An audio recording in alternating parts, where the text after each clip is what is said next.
With AI, we all have enormous power. We think of an idea and we can turn that idea into a reality, into a product, into a business, okay? If you want to do a software business, a coaching business, there's never been a faster, easier way to do that.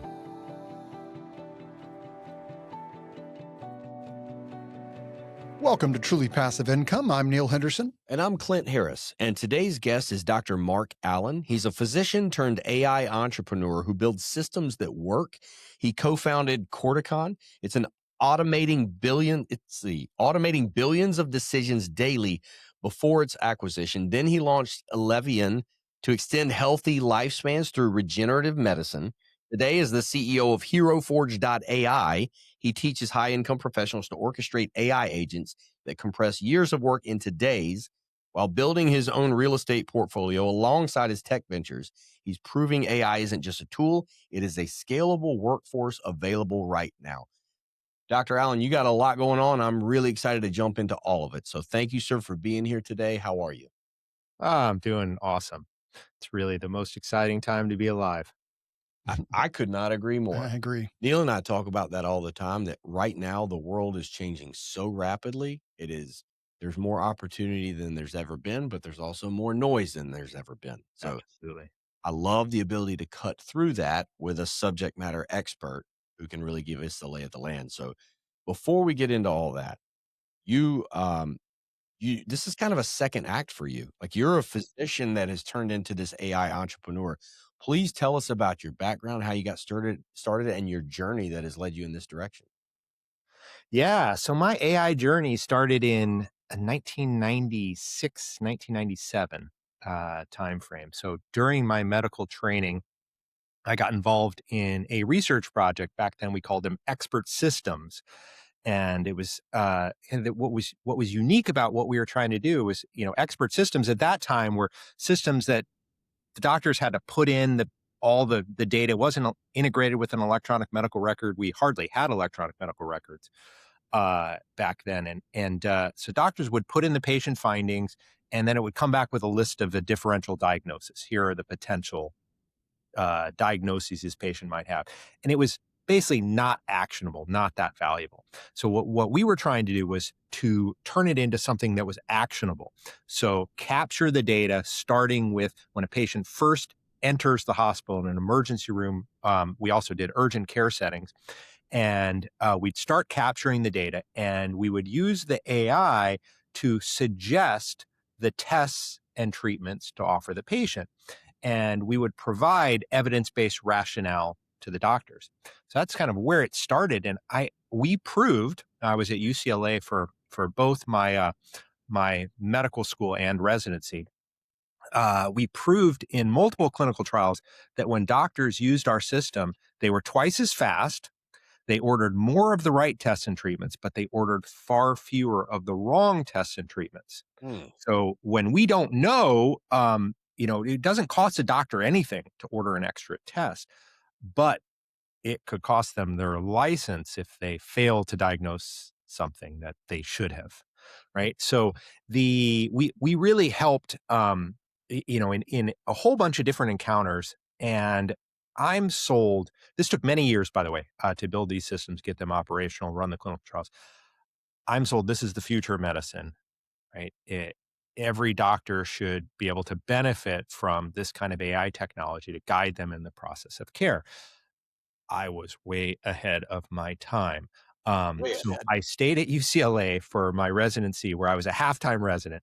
And first and last time, I'm sure they'll do that.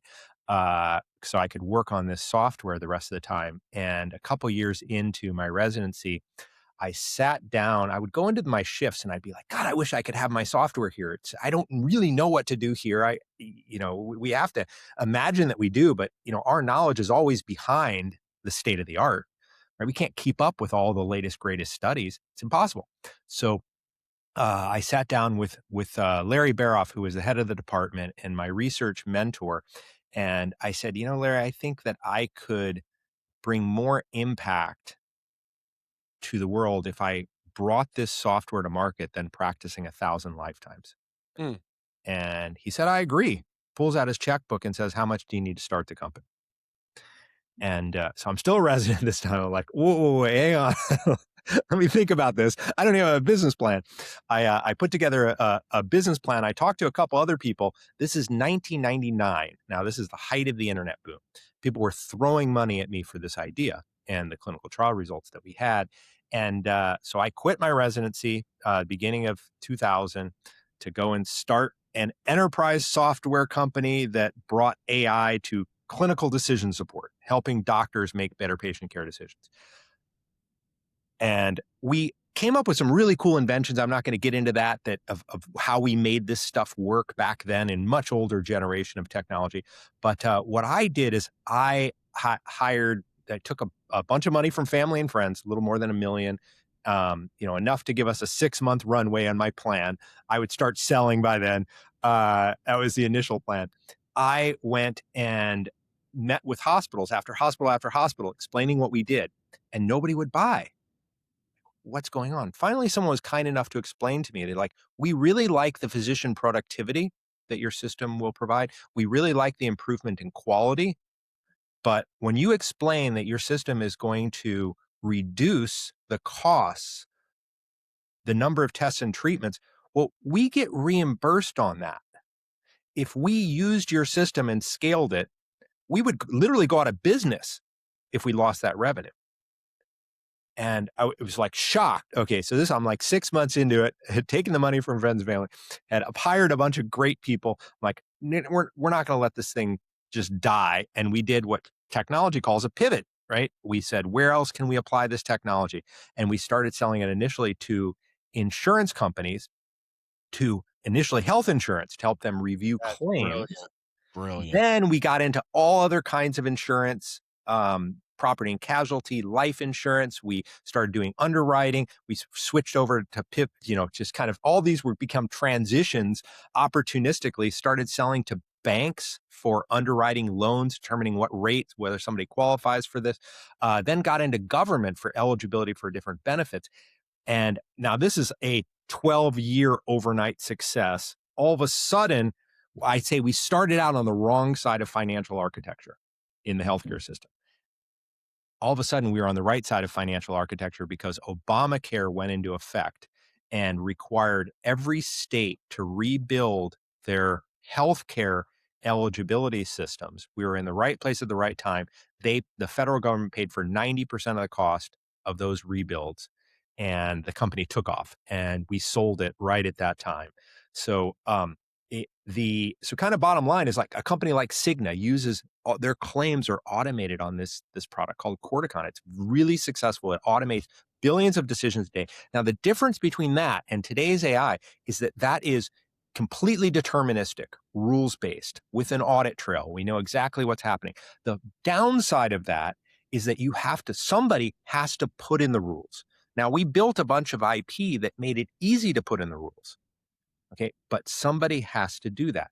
So now, after I sold that company, I then I was a CTO at this public company that I sold it to for a little while, and then I left with kind of enough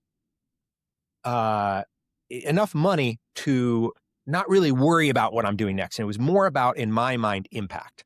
Okay, so I went to my question of, I became a doctor because I wanted to help people.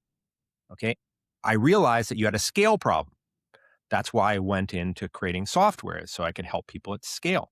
And so I went back to this. And what happened with the Corticon journey is I wasn't helping people's health. I was helping businesses' profitability. We had a few customers doing various clinical things with it, but I'm like, I want to get back into healthcare, and how can I make the biggest positive impact in healthcare? And what's a problem that all of us have? Aging. Yeah. Aging causes an immense amount of suffering. And if we really focus on aging, we can solve it like many other problems. And so I just focused in on that space. There's a lot of incredible science that's happening. And I do think that ultimately we will solve it. I mean, 100 years ago, look, it was actually natural that half of our children died of infectious disease, primarily before adulthood. And, now we think that that's unconscionable. Hardly anybody dies in young, maybe when we're old, but the same thing is going to happen with aging. What I can't tell you is it going to happen in our lifetimes, in our children's lifetime, our grandchildren's lifetime. That's kind of where I think it's going to happen, where it will be absurd that people died of aging. Can't believe that people used to die of aging. I spent about a year just studying the space, and I partnered with 3 Harvard professors to commercialize some research that they had created where they'd identified a young blood factor that was hardly known called GDF11 that promotes rejuvenation and repair in aged animals. And with $40 million over 7 years, we took that from a breakthrough academic discovery to starting clinical trials, and the interest rates went up and we couldn't get the trials funded. The science actually worked in our hands. And I mean, incredibly sad, a huge amount of work, a huge amount of money. We had to sell that for pennies on the dollar. Us and hundreds of other assets out there in the field that got orphaned when the cost of capital went up. So, really sad. I really hope that it does prove something. I'm in contact with the current owners of that. But that was an opportunity for me to transition, because right at that time, generative AI was taking off. And I saw from my experience in AI, so I kind of go back to my thing. Now I sold this company at a loss, but I will go back to my same thing. How do I make the biggest positive impact? So I want to help people deeply. I want to help as many people as possible. But what I learned from the experience in drug development is I don't want to wait 10 to 15 years to help people with massive risk and massive capital requirements. I want to help people now, today. And with this new generation of AI, you can help people. You can help yourself in ways that were impossible for all of humanity, all of history. Like the power. So if you define power as taking an idea and turning it into reality, right? So the ultimate power is the concept of a God. A God can think something, it is, right? And then below that, it's the president of the most powerful country in the world. He has enormous power to say, I want this, make it happen. Okay. With AI, we all have enormous power. Okay. We think of an idea and we can turn that idea into a reality, into a product, into a business. Okay.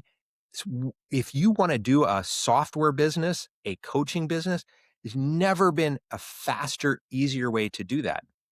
Okay. The kinds of things that we're doing now, I mean, it's like I had an idea of a business that I talked to a hospital. So one of the things that we do. Oh, actually, I should jumping ahead a little bit. So a little bit more of my story to tell you how I got to where I am now. So okay, so this is now I guess almost 3 years ago. So you put the assets into sale. I jump into this AI space right as it's taking off. First thing that I did is I just wanted to learn what's possible. What can you do with this? And as I was learning it myself, I get a call from my cousin, whose best friend is dying. I know her, wonderful woman, 3 young kids, and she's in the hospital right now. She's, this is back then, she's in the hospital, had a seizure. They identified that she had metastatic melanoma in her brain.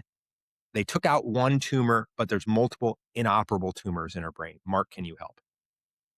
So, I get these calls being a doctor, and mostly I would just refer, right? But this time I said, let me see what AI can do.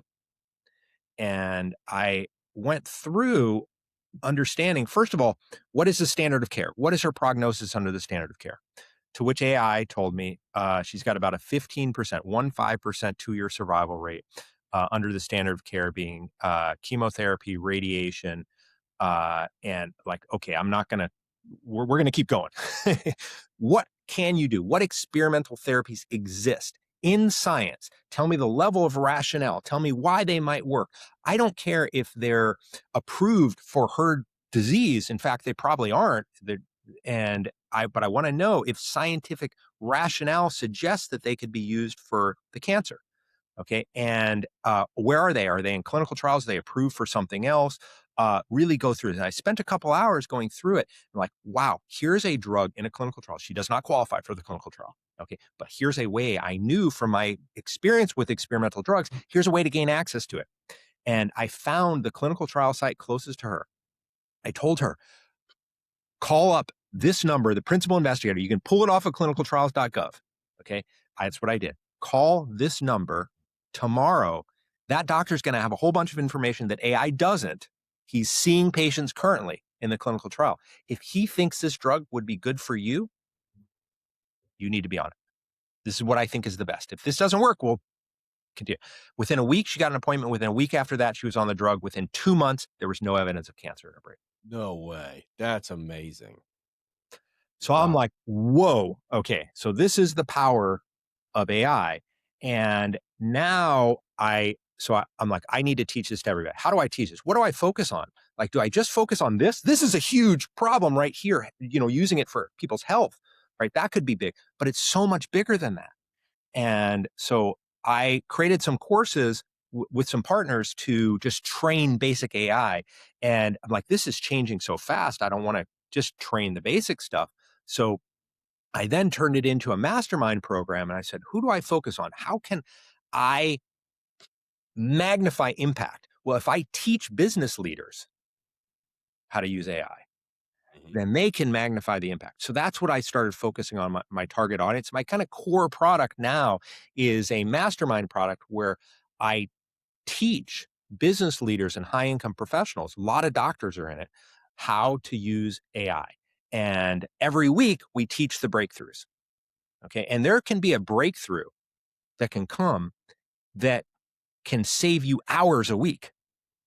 And it's happening every week now, right now, these kinds of breakthroughs. So that's kind of one of the things I do. And then I apply it. So I apply it in my business and I help people apply it in their business. And then I build new businesses with AI. And what we build is truly AI native businesses. So this is the thing. There's a lot of inertia, okay, that things are going to take a while to change. But I can tell you definitively, this has actually been true for now a couple years, almost a year and a half.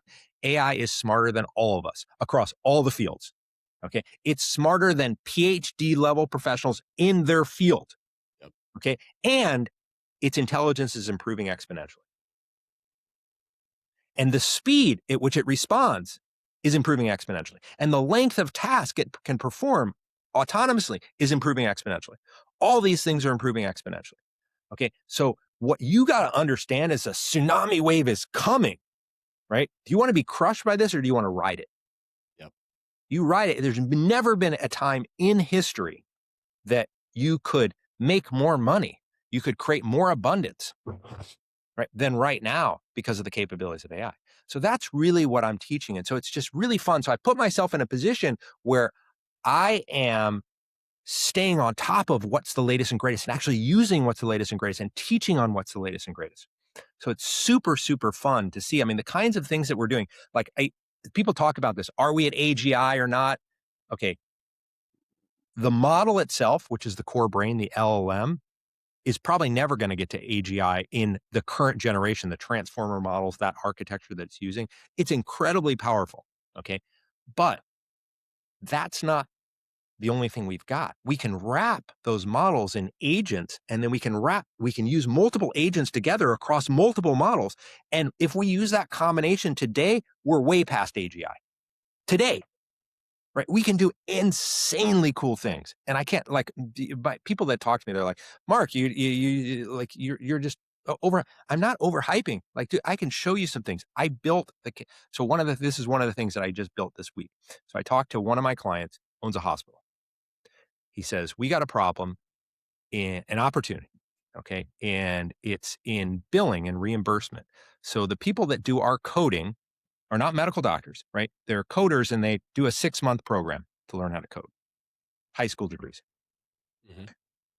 If we code correctly, it could mean the difference between a 1-time reimbursement and a 3-time reimbursement. That's the opportunity. Help us to fix that opportunity. So I built out a system using AI. I simulated I haven't applied it to their data yet, but I simulated on a bunch of simulated data to show that their hospital could make about $10 million more on this. So the next step is to actually put their real data in it and show the AI works. I validated that the AI works. And this is all all using all of the real rules, all the real coding. And I built this in a week. This is the sort of thing that you can do that it is just absolutely crazy. So that's kind of a background, but so what I do is I'm doing this across many fields. So I want to come back to this whole area of real estate. So I'm a real estate investor. And I want to talk to you about a couple of things that I'm doing. So I have a lot of clients that are real estate investors.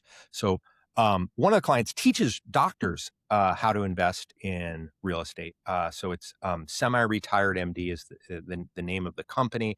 And I actually learned, it was pretty interesting. I learned from them, oh my God, you don't have to pay any taxes if you buy real estate and you do bonus depreciation, cost segregation out. It's like, oh, okay, I'm going to do this. And I ended up buying this 20-bedroom boutique hotel in central Vermont, Killington, Vermont, on that. And literally, I got the amount of down payment I got back in the next tax year. It really does work, right? So this is before I started getting in AI. I bought this. So now they came to me, they're friends of mine, and they knew that I was working AI, and they said, okay, first thing is when we run this course, people ask us the same questions over and over again. Can we build an AI that answers those questions? Oh, that's easy. Yeah, let's do that. Okay, so we did that in both of their different courses. Then we said, one of the things that we teach is market selection. And so can we build an AI that helps us to select the right market to invest in? I was like, well, how do you do that? It's like, well, we look at all this population data. We look population growth. We look at job growth. We look at crime rates. We look at the rental rates versus the property values. All these things. So we had AI help us, and I built it with them to build this market selector that they now use in their course. So that was all stuff that we built as an example. So now the AI keeps getting more and more and more powerful. So now you literally can take, and I've now shown them this in a more recent update, you can take all of the documents, and say you're looking at investment. This is perfect for passive.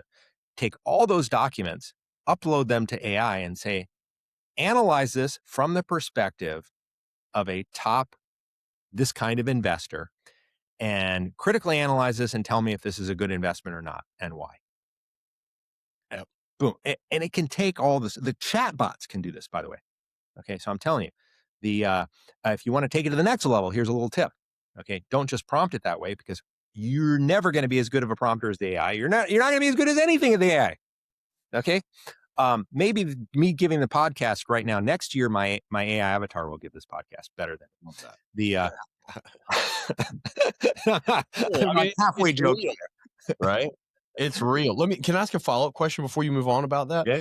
So, especially we'll have a conversation after this is over about how I get access to your mastermind. I'd love to hear more about that towards the end of this conversation, because we need to make a lot of agents for a lot of different jobs. And the passion that you've got is the same passion that I've got for this. It's coming, right? And your analogies are right. The tsunami is here, and we can't change the tides, but we can ride the waves, right? So how do we surf this one? And it's a big one. So you better see it coming from a long ways out and start paddling. But the latest data that I've heard is that of any task that you have in your business, about 92% of tasks now can either be done by AI or can be accentuated in AI to have a statistically significant, greater than a standard deviation improvement on that process. Yeah. So basically, if you're looking at your problems that you have, or as you say, your opportunities, which is the way I love to look at it within your business, 9 out of 10 times the answer is all or a portion of AI, or can be accentuated and helped by AI. And I would expect that to get better. That's the most recent data that I've seen. Are you in line with that? Is that what you feel like? 9 out of 10 things right now, if you're not asking yourself that question, every time you should be asking yourself, can AI do this better than I can? Or how do we improve this process utilizing AI? 9 out of 10 times the answer is yes, that can help you improve it. Without question. You believe that? Yeah. Yep. And when I give a talk, I'll show a whole bunch of statistics that help people to really understand that, benchmarks that are, kind of cross industry analysis as well as within industry analysis, if people are interested in specific industries. But yeah, so if you think about it, it's the combination of AI and automation. So by that, I mean, AI's kind of, it's the decision maker. So it's got a brain really similar to our brain, okay, a neural network that it has been trained on all the world's knowledge. Okay. That piece of it, you feed it data, it makes a decision and gives you back that output. But you need to combine that with automation, connection to different systems, various other ways of transforming data, which if it's deterministic, you're always doing the same thing. It's way better to do that outside of AI. It's way faster to do it. So it's the combination of the AI and the software automation that really allows us to do these solutions. But we've had the software automation side for a while. What's new is these models, these AI brains, that when you combine those two together, that's what allows us to do so much more. Really when I try to describe what AI is to people right now that really are not involved with it, aren't using it, is that it's a massive pattern recognition system, pattern recognition and replicator. Okay. And that's essentially what our brains are. I mean, Yep. we recognize patterns, but we're not nearly as capable. I mean, on some level, we're actually much more capable because and I can sit here and look at, I can glance right here and say, well, that's like that black rectangle over there's a camera, whereas an AI, it might take, a long time to figure that out. But when you feed it massive amounts of data, then it can recognize, it's orders of magnitude better at recognizing patterns than any human being alive. Absolutely. And I think In that case, that's really where to me, that's the inflection point of what we're talking about. yeah. I want to point out that case that you just mentioned, recognizing the camera. Okay. So they didn't have computer vision capabilities, the earlier models, but now the models do. All the leading vendors now have vision capabilities, and some of them have live vision capabilities. So Right. Gemini and ChatGPT now actually have a live mode. They can see your video. You can share your screen with them. I did that at my son's treehouse the other day. I got two boys, and my 6-year-old and I have built a fort back in the woods called Fort Buddy. And we were back at Fort Buddy the other day, and I took out my video camera and I was like, "Hey, Gemini, what kind of tree is this? What's that? Is this poison? The leaves are off the trees down here in the wintertime. Like, hey, is this poison ivy? Whatever." And just live conversation, walking around, looking at stuff. I mean, it's happening right now. You can have that in your glasses. It's seeing what you're seeing. It's like, hey, what's that brand? Who's doing their marketing? How do I create a product that's better, that's priced better, that's marketed more efficiently? Like, That's right. the extrapolation is crazy. Yeah. So the capability is there. That's the bottom line. The capability is there. We are more limited, number one, by knowing how to use it. Okay. No, knowing what is available, knowing how to use what's available. Okay. And part of that is the creativity. Like, how do you even ask the right questions? So, a lot of us still use, I find, a lot of us use it kind of like we use search. And yeah, it is becoming a better way to do search, but it is so much more. Ask it to explain anything to you. Okay. But you have to ask it to explain it to you at the level you are. Okay. So if I wanted to explain something, I am a sophisticated real estate investor that does this, this, and this. It's going to give me a very, very different answer. That I'm an absolute novice. So explain to me at that level. I used to use what I called my sort of master prompt when I first, was first like really starting to use AI, where I would basically get it to interview me about what I was trying to accomplish to then create a prompt. Yep. I rarely do that anymore. What I will do often is like, all right, who am I trying to emulate? I want to, so I will ask Gemini or ChatGPT, whatever model I'm using, do deep research on how top level real estate syndicators, self-storage syndicators are finding and sourcing deals, whatever. I'll kind of write it all out. Do deep research on that. And now come back to me, and it will go away for 10 15 minutes, and it will come back and it will pull out this 10-page report on what it's doing. And then I will take that report and I'll then plug that into whatever model I want to use and say, all right, generate a prompt for this to create the ultimate self-storage syndication chatbot assistant, Mhm. and use all of that research Yeah. to do that. Yeah. And then it will write that prompt using all of that data. And it'll be this massive, Yeah. prompt. And Yeah. I find my results to be, 1,000 times better than what they Yep. were. That is really sophisticated use. Then you're doing a couple of things. First of all, using the capability of the deep research tools, you're truly grounding that research in reality. So the AI will hallucinate. These AIs the AI models, okay, the brain, they have been trained to always give you an answer and to make you feel good. Okay. So you got to just keep that in mind. And that results in a lot of hallucinations. So if you ground it in this research into reality, and the other thing that it has a knowledge base cutoff. So its training takes a lot of time to do. And then its post training takes a lot of time to do. So if you ask an AI chatbot, what is your knowledge base cutoff? It'll say like 1 year ago or 6 months ago, whatever. It's not recent. And so how it gains recent stuff is it will hit the web, but it can't hit the entire web, right? So especially if you have anything recent, you need to go and do that research. And then you need to effectively give that research as you're doing to turn it into a prompt, but now recognize that that is going to get out of date. It's perfect for right now in the moment, but it's going to get out of date. But there's other ways and techniques that you can do where you can effectively have your own database that you're constantly updating. We call it RAG, Retrieval Augmented Generation, which is constantly getting the most up-to-date results. And it's not only up to date, what's public, it's also what's private and proprietary to you.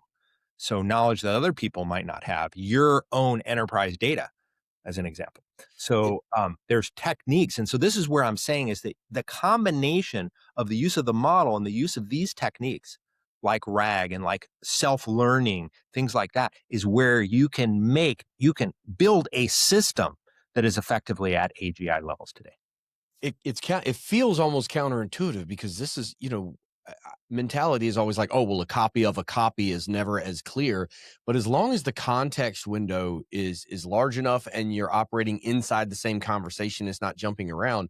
The reality is you can feed all this stuff into the magic AI black box. And then what comes out, you can continue to feed it back in and get improvement. And what is coming out on the back end is an improvement. Like it's getting better and better. And I think a lot of people are like, you run it through whatever your AI optimization tool you're going to use, and you're like, this is the final product. And my mentality shift is like, no. This is the starting point. You get it framed up to the point that you are now giving the context to get a better answer. And it's amazing to me that you can just get an answer and you say, no, go deeper. Okay, now deeper. Okay, now deeper. Okay, now take all of that information and I rewrite the question that I've told you I'm trying to answer to a greater global question that is a more robust question that I am probably trying to answer, and then write the prompt for. You can just keep feeding it back in.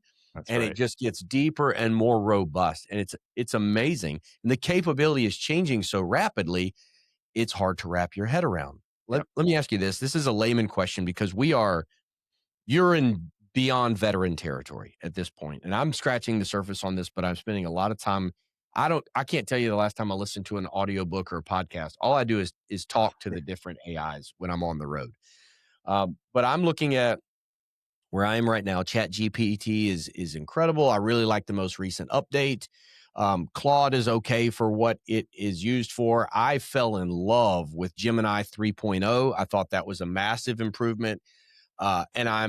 And Grok 4 is really powerful. But it has a personality. Sometimes the way that it answers things is a little bit different than what you expect. And so, that chatty, agreeable ChatGPT is one thing. The thing that helped me the most was when I told ChatGPT to stop being chatty and witty and be my ruthless mentor. I have thick skin. I can handle your strict criticism and constructive criticism as long as you're approaching me from a point of honesty and with the intent of helping me get better as a professional or helping me accomplish the goals for my family. I can take it, lay it on me. Yep. And man, it started destroying my ego in a great way. It really challenged my thinking. Yeah. He didn't know it was actually me that got into his chat GPT. Here's my question for Okay. you. I'm looking at, I know that Grok is growing at a very rapid clip because of its integration with Twitter, or now called X. Like, that's an amazing ability for it to, if somebody posted something on X, immediately Grok is going to have an opinion on it and know about it. And I love that integration. It's real time. Yep. And not with like main media news sources, but like it went from Wall Street to Main Street in that regard. And I love that. I'm looking ahead at Grok 5, which they were talking about a Grok 5 update this past year in 2025. They didn't. Instead, they went, I think, to 4.2 or 4.3.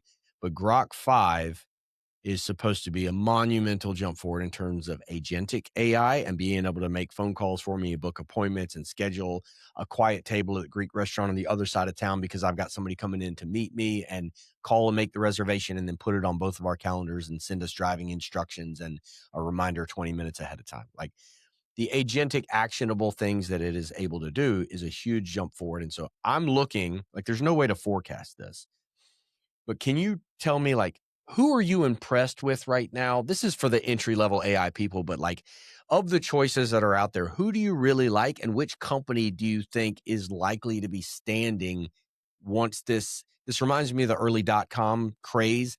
Yep. And at the end of it, like, Google and Yahoo are still there and a lot of people are not. It's like, who's doing it right now?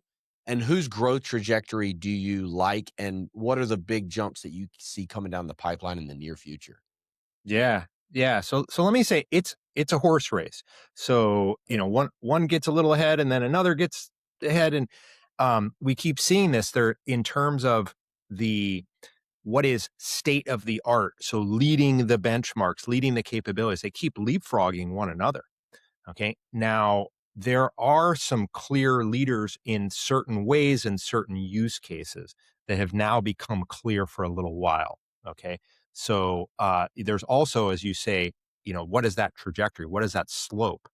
And so let me just say a few things and I'll talk about what I use. Okay. And my team uses. So first of all, if you're doing software development, if you're creating things, complex things, Claude is the best. Claude, yeah. Not even a question about it. Okay. And you have to use these tools like Claude Code, and then we have agentic orchestration on top of that, and a whole bunch of other capabilities that we bring into it. But it's had momentum, it's been their focus, and they're out ahead and they're staying ahead in that. Okay. I don't see any of these everybody else is releasing something, but they're not leapfrogging Claude in that, the Anthropic in that. Now, for, let's say, the kind of frontier of intelligence and speed of the models, this is where Gemini is the best. And so Gemini has, for reasoning, it's a little bit better. And then for speed, so the newest release that they have, the 3.0 Flash model, that's basically at the level of intelligence of 2.5 Pro model, but instant. So that's kind of like now become my go-to fastest model. And by the way, that's also one of those things, is like how the speed at which you're getting that super intelligent responses keeps improving and improving. For so many reasons, the software that they're optimizing on, but the hardware as well keeps getting better and better at that task, what we call inferencing. So that's kind of my preferred there. The other thing about Gemini is that it has a 1 million token context window, which is 5 times larger than Claude and then ChatGPT and then Grok is its context window. It's, when they say that it's big, but it doesn't work very well. So the Gemini context window is literally verbatim. It can pull stuff and pull the full passage out, whereas the others can find a needle in a haystack, can find a term within it. So context windows are not equivalent in how they work across the models. Interesting. I had no idea about that. Yeah. That's really good to know. Well, it was kind of a funny thing. Meta and Llama announced, we have this, I think it was a 4 million token context window. And I tested as like, no, only needle in a haystack. Like, that's it. Like, you guys, why would you even announce that? Do you guys not even understand what a context window is? Like, clearly they made some big mistakes. So yeah, that's a really important thing to understand in these kind of in the difference in behavior. So I would say that now what I would not put out. So I don't right now, and we do every time a new model comes out, every time a new tool comes out, we do showdowns and we compare them to one another. There is not a single model or feature that OpenAI has currently that is state of the art. Okay. That is my opinion across all that. They have a lot of different products, a lot of different models. There's nothing that is state of the art in my opinion. You think that OpenAI It's falling behind. currently, ChatGPT right now currently has no product that is state of the art? Yep. Interesting. Well, that sort of explains, wasn't it? Sam Altman a couple weeks ago had was a like, red "Oh alert. man, I think I need to start a rocket company." And I was like, "Buddy, if that's what you're thinking, you're Our behind it." Rocket, I mean, they're working on a hardware device that hopefully Yeah. will be incredibly cool with Johnny Ive. I mean, Yeah. so I would not. Do I say that they're going to fail? No, Yes. they've got No. massive amounts of capital behind them. They're doing a whole bunch of different things. They've got all these partnerships. They've got market leadership. So they're going to be a successful business. Would I invest in them at $1 trillion valuation at their IPO when Google was a profitable company that's got better technologies like a 2.7 billion market cap? Hell no. I put all my money in Google, right? So a little stock tip, Google is insanely undervalued relative to the quality of their models, their technology, and everything that they've got. They've got the entire stack down to the fiber, right? For the communications layer, they got the hardware. They make their own hardware. I mean, they have other people that make it, but they own the hardware. Right. So it's just, and then they've got a very profitable cash cow business that instead of having investors' dollars pouring into this to build their product, it's the cash from their company that's going in. They're still profitable on top of all that investment. So there's just no way that these companies can really keep up with that. Now, Claude is a different thing. Claude is like, if the latest version of Claude Code is 100% written by Claude.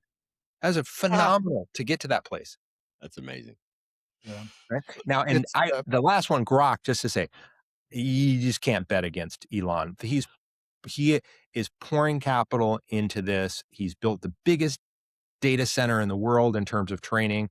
So doing some amazing things. They're breaking a lot of stuff, as they're doing it. But they have Elon right on their side. So I wouldn't put them out of it. I think that there's going to be some interesting things. The other thing that I wouldn't put out of it is the Chinese vendors. So there are open source technologies that are available that are free that I can run locally or in a virtual machine that are effectively free for me to run that are at the performance levels of 6 months ago, state of the art. Wow. Yeah. It's catching up fast. Yeah. Yeah. It's interesting watching Apple navigate this because Apple is a little hamstrung because they're so obsessed with customer privacy, like that your data stays private on that little rectangle, and that sort of hamstrings them on what they can do as far as because Google, OpenAI, Grok, they're scooping up everything you're telling it and sending it up into the model and using it to learn off of it. And I wonder if Apple will ever, if it will ever catch up, if the models become so powerful that it can live 100% on the device. Yeah. So there are models now that are super capable that can live on device. So I think that the question is if Apple has been slow here, for sure in their whole strategy of AI and their release of really good AI inside of their products. But they also have massive advantage in this closed ecosystem. So I think you got a great point there is when they start to leverage all of that data that's inside of their ecosystem really effectively with AI, which is just a matter of time, then I think they're going to build better products faster and have incredible experience, right? So I'm surprised that they're taking so long in really getting their act together, but I think that they have some assets that will help them at the right point in time. So I can't say, like, if I was head of strategy, would I open that up to allow everybody to train on my proprietary data? Probably not. Just like Elon's not letting everybody train on X, right? It's an asset to them that they need to figure out how to leverage. All right. So we need to start wrapping this up. We could go on for another 2 hours. Yeah, we probably honestly need to bring you back a couple times if you don't mind. Before you do you have a follow-up question about this, or are you going to get to some of those other questions? There's like one or two of these questions at the end that I would like to ask before we say jump goodbye. in there before I change the subject. You go ahead with that. So, a lot of our listeners are high income professionals. If you could recommend that they adopt one AI powered habit this month that would meaningfully change their wealth trajectory, or just let's not leave it to just wealth, just meaningfully make their life better over the next decade, what would you pick? That's a good one. So I would just say right now, if I was just to pick one, okay, I would say use Gemini and do meta prompting. So recognize you don't really know how to talk to it very well. So ask it how to prompt in this way. Give me a prompt to do this. Okay. And if you're unclear in any way, ask me any questions to make this prompt better. Do that. Recognize that it can upload tons of different documents as part of your input. So try that. It can create different kinds of documents as part of your output. You can talk to it, okay, via voice. You can show it via video. So do all these things, start to play with it.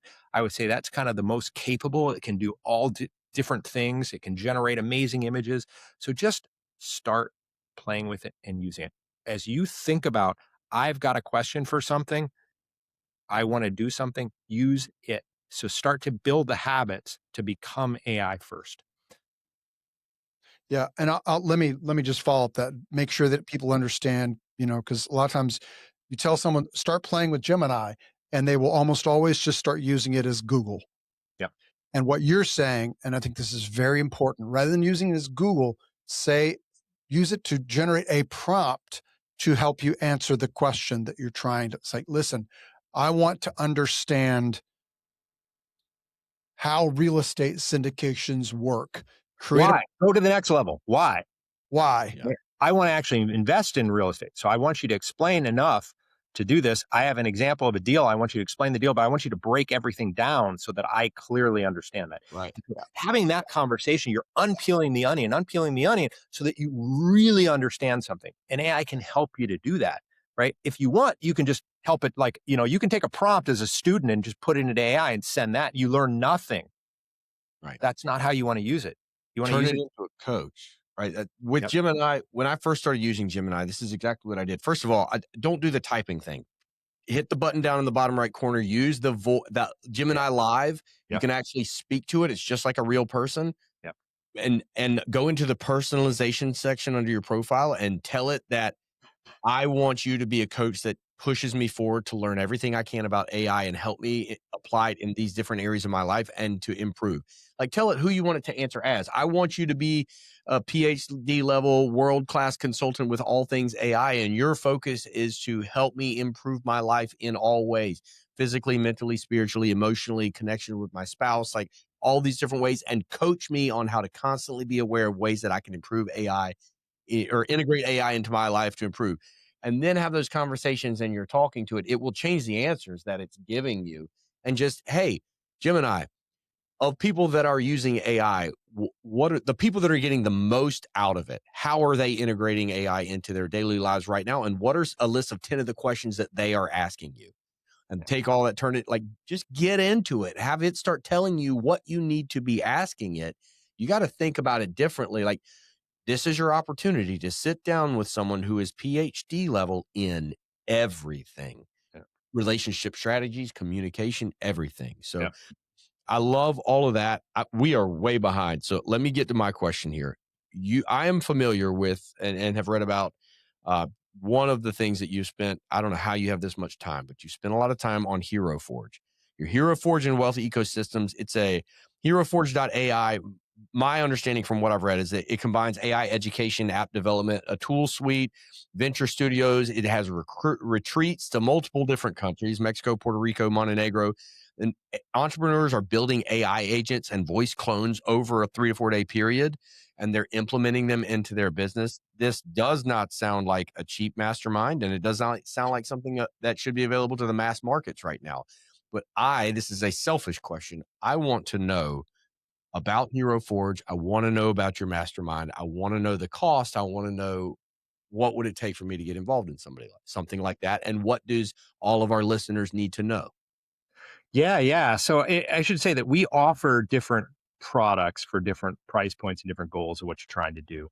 Um, so we're about to release a bunch of more free stuff, free training for the masses, and then we have on-demand stuff, which a lot of stuff that we actually teach to the mastermind members. Not all of it, but a lot of it. Not proprietary, specific to members. We provide to what we call the AI Academy. And so that one, just to say, it's $100 a month or $700 a year. Okay, on-demand library. You've got about 100 hours of content, so you can start from zero or start at whatever level and go as deep as you want. What the mastermind is about is it's live, it's community. You get coaching as part of it. You get access to retreats. So you are learning in a community of other people that are learning and building in their companies. So that one, every week we release a new lesson, and then we have office hours where we have a workshop. And if anybody has any questions, or anybody has any questions about applying AI in their business, we have that coaching piece of it as well on a weekly basis. And then we have every quarter, we have a retreat. The beauty of the retreat is that you can go really deep. So it's 3 nights, and we pick beautiful locations around the world, and we go deep. So an example is we taught in the last retreat, we used absolute cutting edge AI orchestration on top of Claude code, this AI orchestration layer, where we had everybody, first of all, put together a spec of what they wanted to build. Okay, we used something called vibe coding. This is a really hot area to like build the UI, a front end, and get an idea of that. But a vibe coding gives you something that's pretty and functional, right? But it's not a real engineered app. So we use this called agentic orchestration and agentic engineering to overnight have a swarm of agents build you out a fully capable system. And everybody built something over the course of those 3 days that is really cool. Not to the point of deploying it, like, putting it on a HIPAA compliant or SOC 2 compliant architecture. That takes a little bit more work, but an actual functional app everybody built. That was super cool to see. A prior retreat, as an example, everybody built digital twins, built avatars, cloned their voice, cloned their image, cloned their video, and we taught them how to use that. Another retreat, everybody wrote their memoir. So captured their stories, used AI to write a memoir, and then use that memoir within a conversational voice AI in their clone voice to be able to answer any questions about them. So these are the sorts of things that we do on retreats. They're just really fun. We go deep. We offer kind of coaching programs or development programs where if you want to do something now, today, we can help you along that way. We can either point you to the education, we can help you to do it with you, or we can do it for you. We kind of do all of those depending upon what our clients want to do. But the mastermind is for if you want to master AI and you want to be amongst a community of people that are mastering it for yourself and your business. Okay, that's really the focus of it. Where there are other communities that I think are better for if you want to build an AI consulting business, right? I think there are other communities that are built. We do have some people that are there that I think vouch for our approach, because we're pretty cutting edge and we go deep and we provide a lot of context. But really what our focus is, and I think where our unique value in the market is for high income professionals to be able to use this themselves in their business, in their life, creating new businesses, right? That's, I think we're the best in the world at that. Yeah. I'm going to let Neil ask the last question. Let me ask one more hypothetical, and that'll be it for me. is it possible for you, like this is a theoretical, but let's use you as an example. Could you create a clone of your image, your knowledge base, your voice that could be my co-host on an AI mastery podcast? Like, are we to that level? Like, could we sit just like this where I'm not trying to fire you, Neil. But like, are we to the level where, I know we're not sure if you're Oh on man, we're on the so close. Okay, are we there yet? yeah, we're so close. So the voice technology involves a lot of different layers, and this is going to go into a much deeper conversation. So there's a lot of different failure points, including the telephony. So you can avoid that if you're not using the telephony. But you've got a speech to text, a text to speech, an LLM that are all part of it. That are different technologies that work together. Google's working on trying to bring those together into a single model, which works well with a limited number of use cases. Not if you need to call tools and do something. So it really depends. But I would bet that we could build something that is phenomenal. Like that literally in my voice, I'll bet we could build something that in a lot of use cases, it's going to have a little bit of tweaks and errors in it, but it would be really, really good and really, really cool. So Yeah, I mean, following up on this, I love the memoir idea. And I'm sitting immediately in my mind goes to, all right, how do you prevent hallucinations? Because you don't want a memoir answering, making something up. And I can think, all right, well, if you can instruct the agent to basically say, hey, if you don't have any information from this memoir, just have it say, hey, I don't remember. I don't remember that. Yep. Anyway. Well, listen, I think you're going to have to tailor the last question here, Neil, because usually we ask a question about a book, but I think this is going to have to be about a resource because I think books are obsolete as of this. I wanted to, Clint, I wanted to answer your question about the cost of that, just so that people know. The cost of the Mastermind is $1,500 a month or $13,500 a year, and $13,500 a year gives you 2 programming passes to retreats, which is a $5,000 value. So we really make it. I think almost all of our members, some of them start monthly, but I think other than brand new members, everybody's annual at this point in time. So that it's an incredible community, business owners and a lot of doctors. It's a lot of the doctors are entrepreneurial or invest or have their own practices. So it's a really cool community of people. Thank you. I love that. I'll be talking to you more about that after we're done here. Yeah. So a question that we ask every guest is there a book that you recommend to friends and colleagues more than others? But I'm going to, like Clint said, I'm going to tailor this. Rather than a book, let's say, is there a resource in regards to AI that you find yourself recommending more than any others to friends and colleagues? Yeah. So I would say there's a podcast that I really like that does a really good job in staying on top of the industry. I learn a lot of new things. So let me give you the name of that podcast. No affiliation. I just really like it. It's I've been with it for a while. It's called the AI Daily Brief. And so that one I really like, and one of my sources, it's daily, and they're talking about the latest news and the latest product releases. Put them into context. So I really enjoy that one. Yeah, Clint and I have both listened to Everyday AI a little bit. When I compare those two, the AI Daily Brief is much better. The Everyday AI, he's not that technical. He makes technical mistakes. There's still good content in there, but I don't think that he puts things into context as well because he's not as technically deep. Okay, good to know. All right. I've now added it to my library. Thank you, sir. All right. Listen, Dr. Mark Allen, this is such a rapidly changing space that by definition, everything that we've talked about is completely going to change before long. So please don't hold it against me when I come beating down your door halfway through this year and probably again towards the end of the year, because this has been great. I really enjoyed it. Thank you so much for your willingness to share your passion for healing, your passion for educating, your passion for having a positive impact on the people and communities around you is evident, and it's had a positive impact on me today. So thank you very much for that. I appreciate it. If any of our listeners would like to connect with you, find out more about you, or look to be a part of your mastermind, what would be the most effective way for them to do that?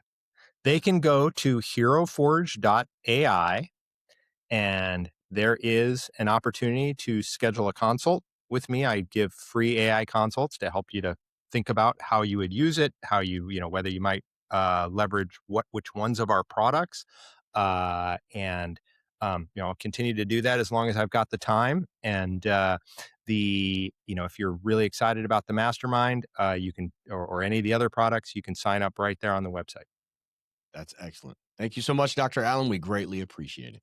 Thank you. Thank you so much for listening and watching the Truly Passive Income podcast. If you liked the show, if you think it would be useful for someone else, the greatest compliment that you could give us would be to share the episode. Leave a comment down below or leave us an honest review. If you have any questions, don't hesitate to let us know down below. And remember, with truly passive income comes freedom of time, place, and the freedom to pursue your higher purpose.